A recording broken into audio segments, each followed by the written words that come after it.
we have some part of the team management who understand Bengali, but they don't want to understand. So I have to say something in English. BCB সভাপতি ফারুক আহমেদ মজা করে আসলে এই কোচদের কথা বলেছেন, যারা actually বাংলাটা বোঝেন ঠিকই কিন্তু বুঝতে চান না। ক্রিকেটারদের বোনাস দেবার এই অনুষ্ঠানটা ছিল একটু অন্য ধাঁচের। তাসকিন থেকে শরীফুল কিংবা মমিনুল হক সৌরভ থেকে হাসান মাহমুদ, সিনিয়র জুনিয়র সব যেন একসাথে একাকার। একই টেবিলে বসে তখন মুশফিকুর রহিম, লিটন দাসরা দরজার দিকে তাকিয়ে, দরজা দিয়ে তখন প্রবেশ করছেন প্রধান অতিথি যুব এবং ক্রীড়া মন্ত্রণালয়ের উপদেষ্টা আসিফ মাহমুদ সজীব ভুঁইয়া। একটা ব্যাপার মোটামুটি স্পষ্টই বলা যায়, বাংলাদেশের প্রেক্ষাপটে ক্রিকেটের গুরুত্ব ঠিক কতটা। এই যেমন পাকিস্তানের বিপক্ষে একটা টেস্ট সিরিজ জিতে আসার পর কত কিছুই হয়ে গেল, দেশের মানুষ আনন্দে মেতেছে, প্রধান উপদেষ্টা আলাদা করে দেখা করেছেন, এরপর যুব এবং ক্রীড়া মন্ত্রণালয়ের যিনি দায়িত্বে রয়েছেন সেই আসিফ মাহমুদ সজীব ভুঁইয়া তিনি নিজে আলাদা করে আরো একটা অনুষ্ঠানে সেই ক্রিকেটারদের হাতে বোনাস তুলে দিয়েছেন।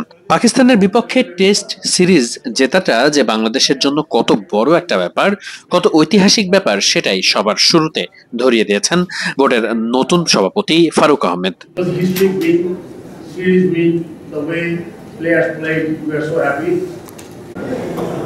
বাংলাদেশ ক্রিকেটের জয় মানেই সারা দেশের জন্য বড় কিছু, আর সেটারই প্রমাণও মিলছে। প্যান প্যাসিফিক সোনারগাঁও হোটেলে বাংলাদেশ ক্রিকেট বোর্ড ক্রিকেটারদের কন্ট্রাকচুয়াল বোনাসের অর্থ প্রদান করেছে, আর সেখানে উপস্থিত হয়েছেন বর্তমানের যুব এবং ক্রীড়া উপদেষ্টা।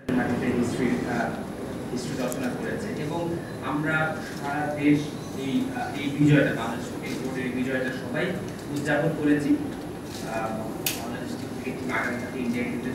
এর ঠিক আগের দিন আমরা আরেকবার ছোট্ট করে সেটা সেলিব্রেট করতে চাই। বাংলাদেশ ক্রিকেট বোর্ডের একটা কমিটমেন্ট ছিল। হ্যাঁ, ঠিকই শুনেছেন, অতিরঞ্জিত কোনো বোনাস নয়, বরং ক্রিকেটারদের সঙ্গে বোর্ডের যে চুক্তি রয়েছে সেই চুক্তি অনুসারেই ক্রিকেটাররা কোনো টেস্ট সিরিজ জিতলে কিংবা কোনো ম্যাচ জিতলে যে পরিমাণ অর্থ বোনাস পাওয়ার কথা, সেটাই ক্রিকেট বোর্ড একটু আয়োজন করে তাদেরকে দেওয়ার চেষ্টা করেছে, যাতে করে ভারত সিরিজের আগে ক্রিকেটাররা নিজেদেরকে একটু হলেও বুস্টেড করতে পারে। ভারতের বিপক্ষে বাংলাদেশ দল যদি টেস্ট সিরিজে ভালো করতে পারে, তাহলে নিশ্চিত করেই বিশ্ব ক্রিকেটে বড় একটা স্টেটমেন্ট দেবে বাংলাদেশ।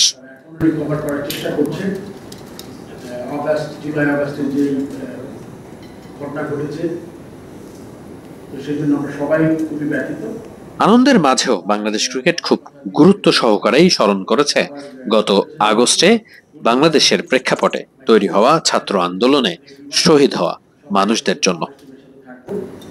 ধন্যবাদ সবাইকে।